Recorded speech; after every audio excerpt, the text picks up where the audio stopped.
사진을 찍었을 때 코만 보인다. 주먹코처럼 코가 너무 퍼져 보이고 오똑한 맛이 하나도 없다. 그런 거를 사실 우리가 이제 보코라고 부르는 경우도 많고, 잘생겼다, 뭐 예쁘다 이렇게 하면 뭔가 좀 오똑한 콧날을 원하잖아요. 막상 내가 수술 받으라니까 좀 무섭기도 하고 부작용이 좀 생길 수도 있으니까 보코라고 해서 무조건 다 수술해야 된다 이런 건 아니거든요. 충분히 다른 방법으로도 우리가 개선할 수 있는 게 있기 때문에 부터 가볍게 풀어주는 정도, 이 부분도 가볍게 지그시 이렇게 올라오는 거죠. 성형은 김진호.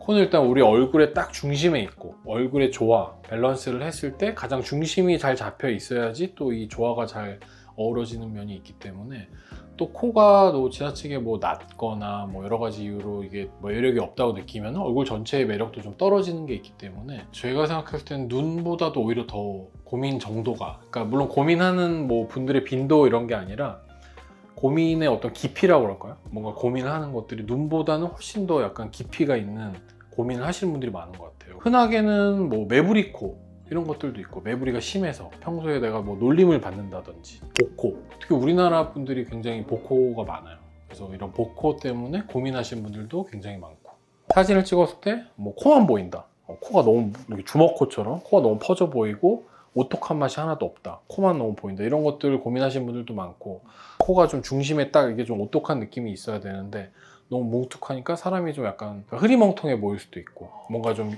윤곽이 좀 또렷해 보이지 않는 그런 것들을 사실 고민하시는 분들이 굉장히 많이 오시는 것 같아요. 되게 보코로 고민하시는 분들이 많거든요. 저희 병원에 오시는 분들도 보코로 고민하시는 분들이 한 절반 이상은 되는 것 같아요. 그만큼 보코가 굉장히 우리 주변에 많고 하기 때문에, 과연 이 보코가 어떤 거를 우리가 보코라고 하는지, 또 이걸 어떻게 개선을 할 수 있는지 오늘 제가 한번 말씀드리겠습니다. 구독과 좋아요 눌러주시고, 그러면 오늘 보코에 대한 영상 한번 시작하겠습니다. 성형은 김진우. 제가 생각했을 때는 뭉툭한 느낌, 흔히 좀 약간 좀 잘생겼다, 뭐 예쁘다 이렇게 하면 뭔가 좀 오똑한 콧날을 원하잖아요. 뭉툭한 콧끝을 원하시는 분은 없을 거예요 아마, 그죠? 입체감도 좀 덜하고 뭔가 높이도 그렇고 뭔가 낮고 넓게 퍼져 보이고, 그런 거보다는 오히려 약간 좀 슬림하게 모아주고 오똑한 느낌을, 그런 것들을 원하기 때문에, 그래서 보코를 개선하려고 노력을 많이 하시는 것 같아요. 우리가 이제 코를 봤을 때 이 콧방울이 너무 넓거나 콧볼이 너무 넓거나 동그랗거나 이렇게 퍼져 있는 경우, 그런 거를 사실 우리가 이제 보코라고 부르는 경우도 많고, 또는 이제 이 코 피부 자체가 너무 두꺼워서 뭉툭해 보이는 약간 주먹코라고 부르죠. 그런 것들도 어떻게 보면 넓은 의미에서 보코의 범주에 속한다고 볼 수가 있겠죠. 콧볼은 아까 말씀드렸다시피 이제 콧날개라고 그러죠. 이 바깥쪽에 퍼져 있는 연골이에요. 사실은 콧날개 연골이라는 게 우리가 있는데, 코 안에 보면은 이런 식으로 이제 연골이 있어요. 연골이 양쪽에 날개 모양으로 생겼다고 해서 우리가 콧날개 연골이라고 부르거든요. 요거가 이제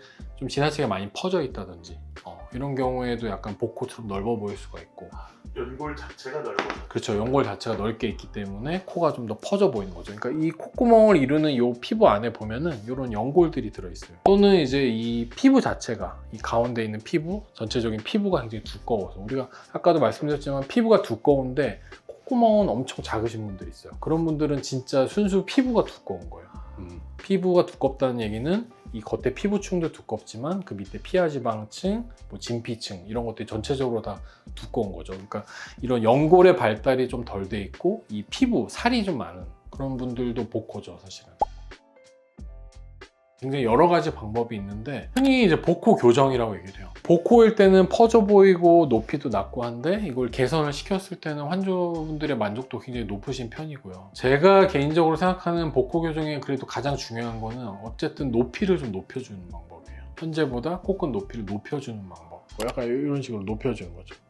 높여주면서 이 콧방울이나 이런 것도 어느 정도 좀 맞춰서 좀 줄여줘야겠죠. 근데 이제 사실 보코는 누구나 다 좀 한계가 있는 것 같아요. 제가 봤을 때. 한계가? 네, 한계가 있어요. 보코는 일단 피부가 두꺼운 게 굉장히 중요하다고 말씀드렸잖아요. 그러면은 이 피부를 좀 얇게 만드는 방법이 있어야 되는데, 아쉽게도 이 피부 자체를 얇게 만드는 방법은 없어요. 예를 들어서 피부 밑에 피하지방층이라는 게 있거든요. 그거를 조금 깎아낼 수는 있어요. 진피층이라든지. 근데 그 층이 해봤자 그렇게 넓지 않아요. 뭐 0.2에 0.3mm 정도? 굉장히 얇기 때문에 그거를 깎아낸다고 해서 이 피부 자체가 얇아지지는 않거든요. 예를 들면 연골 묶기라고 우리가 부르는 시술이 있는데, 퍼져 있는 연골을 모아주는 거죠. 모아줘가지고 안쪽에 아무리 이거 샤프하게 기둥을 만들어도 이 기둥을 덮는 이 뚜껑이죠. 뚜껑인 이 피부가 두꺼우면은 그 안에 이런 그런 샤프한 윤곽들이 밖으로 이제 드러나 보이지가 않는 경우가 많거든요. 쉽게 생각하면은 텐트를 친다고 생각하면 돼요. 텐트를 쳤을 때, 텐트를 높고 이렇게 오똑하게 세웠을 때 천막이 만약에 얇으면은 이게 샤프하게 모양이 딱 나오겠죠. 근데 생각해보면 이 천막이 굉장히 예를 들어 두꺼운 천막을 대놨어요. 그럼 뭔가 얘가 샤프한 모양보다는 약간 좀 뭉툭한 모양으로 좀 나올 수가 있겠죠. 그거랑 비슷하고 보시면 돼요. 네.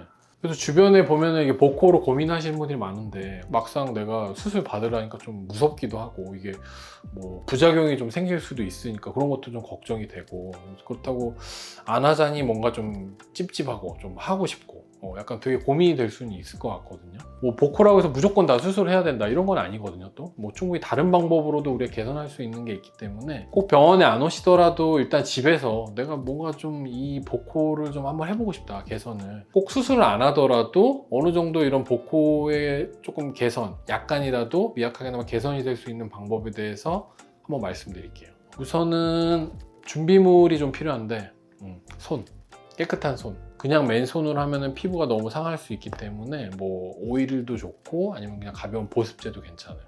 그래서 첫 번째는 일단은 얼굴에 뭐 기본 중에 기본이죠. 이런 림프 순환을 좀 도와주는 기본적인 마사지라고 보시면 돼요. 일단 이 코 주변에 손가락을 이렇게 구부려 가지고 코 주변을 가볍게, 뭐 시계 방향이든 반시계 방향이든 상관없어요. 가볍게 풀어주는 거. 여기서부터 코 옆에서부터 가볍게 풀어주는 정도. 코 주변에는 여러 가지 근육들이 기시하고 있는 부분들이 있기 때문에 그 부분을 가볍게 풀어주는 건 좋고요. 주의할 거는 너무 강하게 하거나 너무 뻑뻑 문지르는 거는 오히려 피부 트러블이 생길 수 있기 때문에 지그시 눌러주는 정도 강도도 괜찮아요. 여기 같은 경우에는 손가락 끝으로 가볍게 마사지 같은 걸 좀 지그시 해주는 것도 좋아요. 올라가면서 코 여기 사이에서부터 이 눈썹 밑에 이 부분도 가볍게, 그러니까 이 코 옆에서부터 지그시 이렇게 올라오는 거죠. 이런 것들. 결국에 이런 것들을 통해서 혈액순환도 어느 정도 개선이 될 수가 있고 팔자주름에도 어느 정도 좀 도움이 될 수가 있고 더 나아가서는 이 콧볼의 근육들이 이완시켜주는 효과도 있죠. 우리가 기본적인 약간 스트레칭 같은 게 있어요. 이 코 옆을 따라서 긴 근육이 있기 때문에 요거를 약간 이런 식으로 당겨주는 거, 근육을 약간 당겨주는 거죠. 여기 있는 근육을 반대쪽으로. 이거 같은 경우에 이제 팔자가 좀 펴지면서 조금 도움이 될 수 있어요. 가볍게 이제 스트레칭이라고 생각하죠.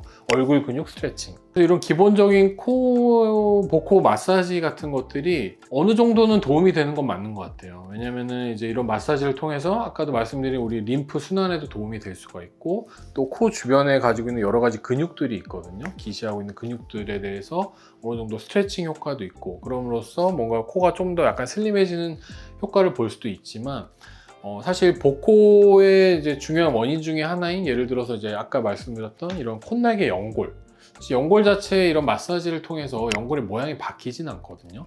특히 이제 콧날개 연골 같은 경우는 우리가 코를 이렇게 한번 만져보면은 굉장히 탄력적으로 변해요. 그러니까 탄력적으로 변한다는 얘기는 뭐냐면은 한쪽으로 하더라도 놓으면 다시 원래대로 돌아가는, 다시 원상복귀가 되는 힘이 있기 때문에 우리가 아무리 이걸 마사지를 한다 하더라도 이 연골이 바뀌지는 않아요. 그리고 이 피부, 복코의 가장 중요한 핵심 중에 하나가 이 두꺼운 피부라고 말씀드렸는데 물론 마사지 같은 걸 통해서 피부가 어느 정도 좀 뭐 유들유들해지거나 슬림해지는 경우도 있을 수는 있겠지만 소탐대실이 될 수도 있는 거죠. 마사지를 통해서 오히려 피부 같은 것들이 약간 트러블이 생긴다든지 아니면은 아까도 말씀드렸다시피 이제 코끝 쪽에 굉장히 피지선이 발달한 그런 모공이 넓은 복코가 많은데 그런 것들이 어떤 2차 감염이 생겨, 손에 균이 많기 때문에 마사지를 통해서 2차 감염이 생겨가지고 피부가 더 오히려 두껍고 더 딱딱해지는 경우가 굉장히 많거든요. 그래서 오히려 약간 이런 마사지를 한다고 코 피부를 자꾸 이렇게 만지거나 이런 거 행위 자체가 잘못하면은 복코가 심해질 수도 있는 거죠.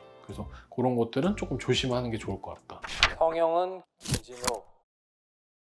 그래서 오늘은 제가 이제 복코에 대해서 한번 말씀을 드려봤는데 이 영상을 보시는 분들 중에 이 복코를 내가 수술을 해야겠다, 뭐 적극적으로 해야겠다 하는 결심을 하시는 분들도 있겠지만 조금 약간 이게 좀 복코를 아직 내가 이렇게 결심을 하기까지는 좀 약간 어렵다, 약간 좀 두려움을 가지고 계신 분들도 분명히 있을 것 같거든요. 그래서 우리가 얼굴 마사지 같은 경우도 뭐 한두 번 한다고 얼굴이 갑자기 뭐 작아진다든지 뭐 혈액순환이 좋아진다든지 그러진 않잖아요. 우리가 좀 꾸준하게 관리 차원에서 시간이 좀 걸리더라도 꾸준하게 함으로써 자연스러워지고 갸름해지고 약간 이런 효과를 보기 때문에 제가 설명해드렸던 이런 복코 마사지 같은 경우도 뭐 단기간에 이게 효과가 확 나타나진 않겠지만 집에서 좀 꾸준히 해보시면은 그래도 미미하지만 어느 정도 뭐 우리가 돈 안 들이고 손해볼 건 없잖아요. 그래서 조금씩 해보시는 것도 저는 좋은 방법이 될 거라고 생각이 듭니다. 복코 하면은 꼭 수술해야 된다, 꼭 이런 건 아니거든요. 예를 들어서 주사라든지 아니면 간단하게는 뭐 실 리프팅 같은 것도 있을 수가 있고요. 필러도 있고 수술보다는 간단한 방법으로도